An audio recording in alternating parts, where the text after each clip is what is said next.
Ayon sa mga nangyayari noon at sa nangyayari ngayon, tayong mga Pilipino raw ay may ugaling magnanakaw. Mula pa noong unang panahon hanggang sa kasalukuyan, ito kaya'y totoo, ito kaya'y nangyayari, ito kaya'y nangyayari noon at nangyayari din. Kaya ngayon, ito kaya'y dahil na rin sa ating katamaran, hindi tapat sa gawain at sa iba'y nagiginabang. Tingnan mo ang iyong sarili, suriin mo ang iyong ginagawa. Ikaw ba'y isang magnanakaw, ang tarong mapagsamantala, hindi nagpapapawis, hindi lumuluha, ginagamit ang galing sa hindi tamang gawin.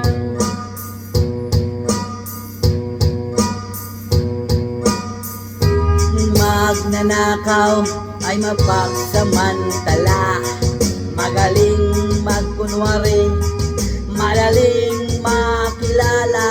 Wala kayong hindi nagalit kahit hindi sa pirata, magnanakaw pa rin ang nakikita sa kanya.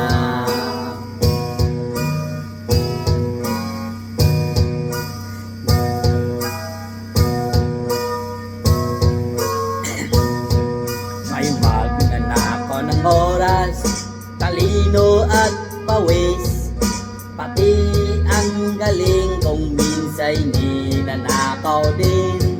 Ano kaya dapat gawin? Ngayong alam na natin, dahil na rin ba sa katamaran, ayahan na lang pa natin. Tingnan mo ang iyong sarili, suriin mo ang iyong ginagawa.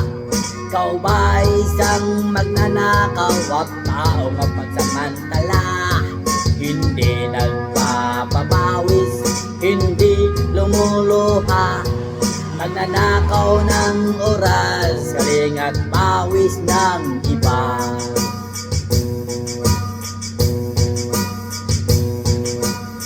Ang magnanakaw ay mapagsamantala, magaling magkunwari, madaling makilala. Wala kayong hindi nagalit kahit hindi sa pirata, magnanakaw pa rin ang nakikita sa kanya.